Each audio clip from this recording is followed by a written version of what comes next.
जय हिंद दोस्तों, कैसे हैं आप लोग। मैं आशा करता हूं अच्छे होंगे और अपनी पढ़ाई जारी रखे होंगे।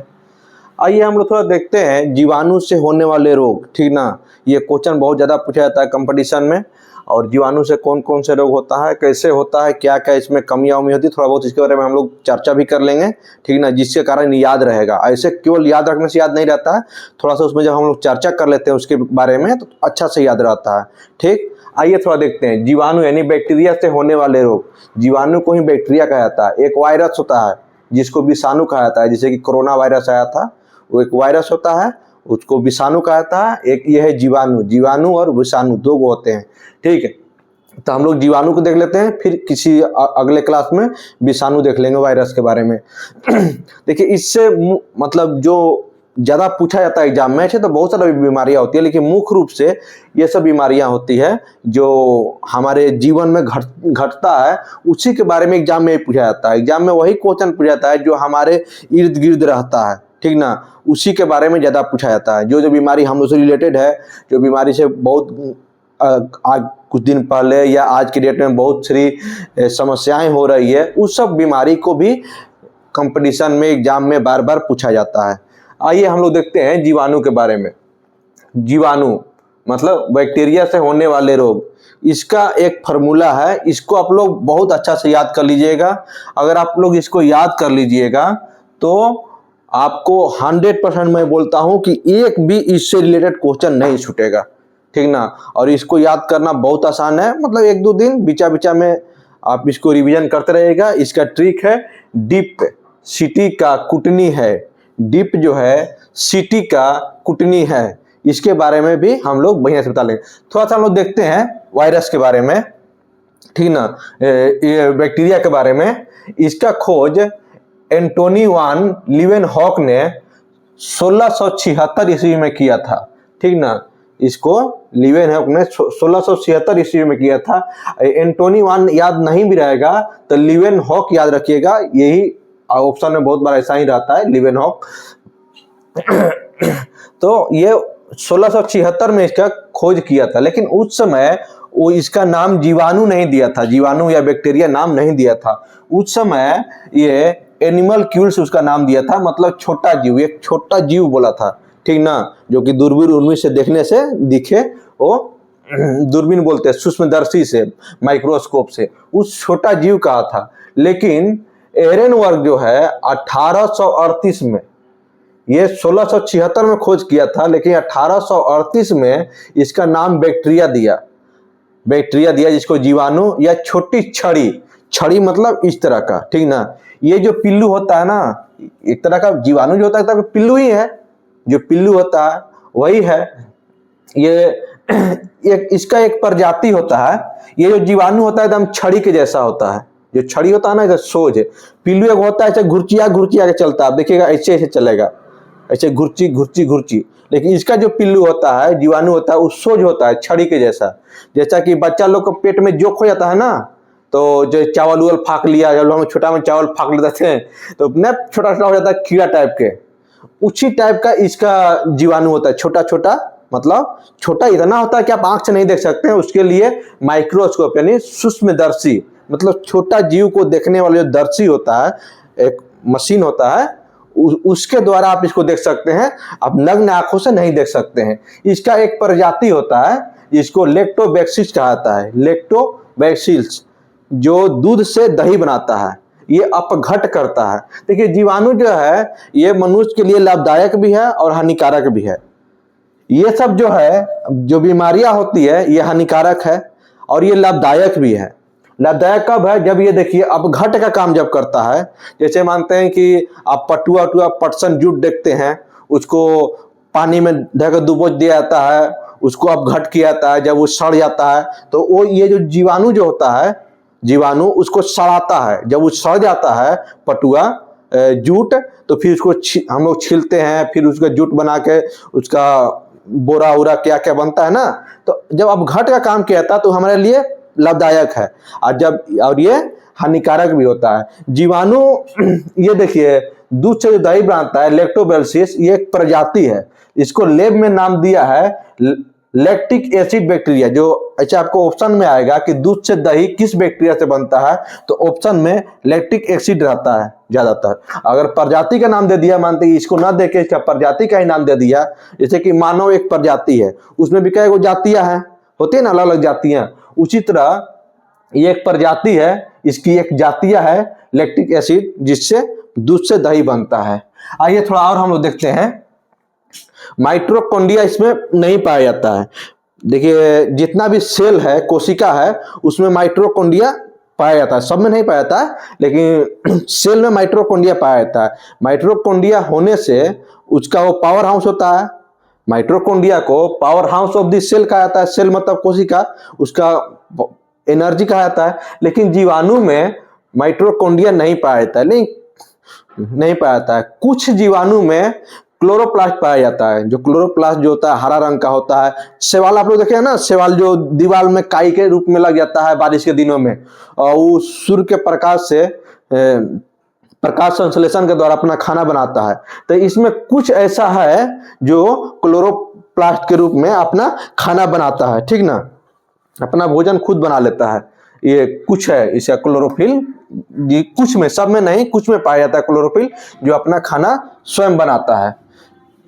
कुछ जीवाणु जो है, जो आपको बता दिया ना, शैवाल सब जो है वो भी एक विषाणु ही है जी। अच्छा, अब इसका फॉर्मूला हम लोग देखते हैं, इससे क्या क्या बीमारियां हो सकती है जो हमारे लिए हानिकारक है। इसका फॉर्मूला है डीप सिटी का कुटनी है। डीप सिटी का कुटनी है, आपको जो खूब बढ़िया से याद करना है, डीप सिटी का कुटनी है। क्या क्या है इसमें देखिए। डी से डिप्थेरिया। डिप्थेरिया जो बीमारी है वो नाक और गला को प्रभावित करता है, ठीक ना। इसमें सांस उस लेने में प्रॉब्लम होने लगती है, तो बच्चा सब में बहुत ज्यादा होता है डिप्थेरिया, ठीक ना। जब एक पी से प से प्लेग। प्लेग जो है ये चूहा में एक पिस्सू होता है, चूहा के शरीर के ऊपर पिस्सू, चूहा में, बिल्ली में, गिलहरी में, खरगोश में, इस सब में पाया जाता है। कुत्ता में भी पाया जाता है। कुत्ता में उतना तो नहीं देखा जाता है, लेकिन ये सब, कुत्ता भी मान लीजिए, बिल्ली में था तो कुत्ता में भी उसका शरीर के ऊपर छोटा छोटा पिस्सू होता है, ठीक ना। देखिएगा उसको धोइए हुए ना, जैसे मानते हैं आपके घर में खरगोश है, अगर वो थोड़ा ऐसे गंदा उंदा में रहता है तो उसका शरीर में छोटा छोटा पिस्सू हो जाता है। वो पिस्सू को जब मानते उसमें खून नहीं मिल रहा है, और मनुष्य में आके खून पी लेगा, तो उससे मनुष्य प्रभावित हो जाता है और मनुष्य को ये बीमारी हो जाता है प्लेग। प्लेग भारत में एक बार बहुत जबरदस्त फैला था। वो विदेश से कोई चूहा आया था, जो पहले पानी जहाज होता था ना, पानी जहाज, उसमें सामान उमान लाद के आता था, तो विदेश से भारत में आ गया था प्लेग। उस समय भारत में बहुत तहलफा मचाया था, प्लेग पूरा फैल गया था भारत में। ऐसे सिटी मतलब सिफिलिस, और टी मतलब टीबी और टेटनस। सिफिलिस एक बीमारी है जो बच्चों में होता है यौन संक्रमण के द्वारा। यौन संपर्क, जब महिला गर्भवती अवस्था में रहती है, उस समय जब वो किसी संपर्क में आती है, अपना हस्बैंड का या किसी और का भी आती है, अगर मानते हस्बैंड या किसी का संपर्क में आए, वो आदमी में इस तरह की कोई बीमारी है, तो यौन संपर्क के द्वारा वो महिला के अंदर उस बच्चे में चला जाता है, ठीक ना, संक्रमण चला जाता है, जिससे बच्चा को यह सिफिलिस बीमारी होने की चांस रहती है, ठीक। टी से टीबी आप लोग जानते हैं, ये भी गला उला छाती उती में होता है, ये सब खांसी टाइप का होता है। और टेटनस, टी से टीबी और टेटनस। टेटनस तो खुली घाव में ऊपर होता है, जैसे मानते हैं आपका हाथ कट गया या घाव हो गया, उसमें मट्टी उट्टी लग गया, तो उससे टेटनस होता है। टेटनस बहुत खतरनाक बीमारी है, जिसको हो जाएगा वो ठीक नहीं किया जा सकता है, ठीक। इसमें मुंह ऐसे तना जाता है, पूरा जबड़ा ऐसे टाइट हो जाता है, और आदमी मतलब इसका टीका पहले लिया जाता है। जैसे जिस दिन आपका घाव लगा उस दिन इसका वैक्सीन टीका पड़ता है। ऐसे बोला जाता है कि जो आदमी हमेशा लोहा लकड़ा काम करता है, या उसको 6-6 महीना पे टीका लेना चाहिए।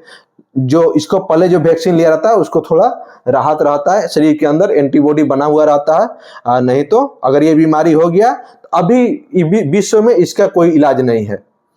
का से काली खांसी, ये भी एक खांसी ही है। कुष्ठ जो है त्वचा का रोग है। कुष्ठ से कुष्ठ, ये शरीर के ऊपरी हिस्सा में होता है, ये तंत्रिका तंत्र को भी प्रभावित करता है। कुष्ठ हो जाता है, पूरा आदमी ऐसा सिकुड़ जाता है, इधर इधर पूरा घाव हो जाएगा, एकदम मुर्गी आयल चलेगा, जैसे गिद्रोही हो जाता है ना, गिदरोही देखते हैं ना, कोई बच्चा उच्चा पूरा गिदरोही हो गया, चाहे केकरो बच्चे देखिए इतनी को रहेगा, बेड़िया आयल चलेगा, चला गिदरोही भई रहेगा, एने एने घाव भई रहेगा, एने एने, तो उसको कुष्ठ कहा जाता है। इसका इलाज संभव है। और अगर कोई गरीब आदमी है आपके अगल बगल में, उसका बच्चा को आपको लगता है कुष्ठ है, तो आप उसको प्राइवेट को छोड़िए, सरकारी अस्पताल में, आपका सदर हॉस्पिटल या कोई सरकारी हॉस्पिटल है वहां जाके दिखाइए, 100% वो ठीक होगा। प्राइवेट में ठीक हो या ना हो, लेकिन सरकारी में ठीक होगा, क्योंकि सरकारी का जो भी डॉक्टर होता है सब पढ़ा लिखा होता है, कंपटीशन निकाल के आता है, उन लोग के पास नॉलेज होता है, और उन लोग के पास धैर्य से अपना इलाज कराइए, आपका चांस है कि ठीक हो जाएगा। प्राइवेट में इलाज कराइएगा तो 100% ठीक नहीं होगा, कैसे प्राइवेट का डॉक्टर सब, अधिकांशतः डॉक्टर प्राइवेट में केवल डिग्री लिया है और क्लास अच्छा से नहीं किया है। जितना डॉक्टर अच्छा पढ़ाई करता है, सबका अपना ख्वाहिश होता है कि हम पहले अपना सरकारी नौकरी करें। हम भी पढ़ें, मेरा ही मन है कि हम सरकारी नौकरी कर रहे हैं, आप लोग भी पढ़ रहे हैं, आप लोग का भी ख्वाहिश है कि हम सरकारी नौकरी करें, और सरकारी नौकरी करके हम समाज सेवा करें। और कोई पढ़वे नहीं किया, किसी के पास 5 साल से 10 साल से काम कर रहा, जाके कहीं से डिग्री ले लिया, बनवा लिया और अपना हॉस्पिटल खोल दिया। अब हम ही लोग का, आपको किसी का नौकरी नहीं हुआ तो क्या करें, कहीं दुकान कुछ खोलबे कीजिएगा, नहीं हुआ तो कोचिंग खोलिए, कुछ भी तो खोलिएगा ना जी अपन जीवन यापन करने के लिए। तो प्राइवेट हॉस्पिटल अधिकांशतः वैसा ही है, जो बच्चा अच्छा पढ़ा लिखा है, अच्छा तैयारी किया है, वो लोग सब अच्छा एम्स में चल जाइए, अपना मेडिकल कॉलेज में चल जाइए, बढ़िया बढ़िया जितना सरकारी हॉस्पिटल है, जितना बढ़िया पढ़ा लिखा लड़का सब है, जिसका अच्छा मेरिट है, वो सब सरकारी में है। और जिसका जो पढ़ा लिखा नहीं है, खूब मस्ती किया है, किसी तरह सर्टिफिकेट ले लिया है, किसी तरह पास हो गया है, वो सब प्राइवेट हॉस्पिटल अपना खोल कर बैठा है, दम भर पैसा लूटता है।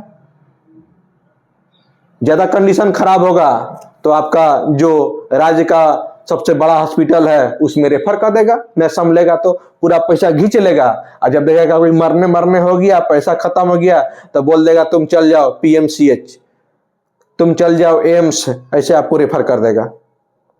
आपका राज्य का जो भी हॉस्पिटल है वहां रेफर कर देगा। फिर वहां का अब अंतिम समय में वो लोग डॉक्टर क्या करेगा, फिर भी वो लोग बहुत अच्छा अपना से कोशिश करते हैं इलाज करने के लिए। ठीक है, ये कुष्ठ हो गया। ये टस है टाइफाइड। टाइफाइड आप लोग जान में करते हैं, जब पेट उट खराब हो जाता है, खूब लैट्रिन पे खाना होने लगता है, ठीक ना, ये आंत की बीमारी है टाइफाइड, पूरा लैट्रिन पे खाना, उल्टी होने लगता है, ये इसका भी इलाज संभव है। जब आपका हो तो आप इसका इलाज कराइए। फिर टी से नी से निमोनिया। निमोनिया भी बच्चे लोग का गला सांस का प्रॉब्लम होता है, इसमें सांस लेने में प्रॉब्लम आ जाती है बच्चा लोग को, ज्यादा बच्चों में देखा जाता है ये सब, ठीक ना। ठंडा के दिन में अभी और निमोनिया बहुत ज्यादा होता है। और देखिए हाँ से हैजा भी है, जो दूषित पानी से होता है, ठीक ना। ये भी दूषित पानी खाना से होता है, ये भी हैजा भी दूषित पानी खाना सबसे होता है। चलिए, और मैं लगभग सब कुछ बता दिया। ठीक, बहुत बहुत धन्यवाद, थैंक यू।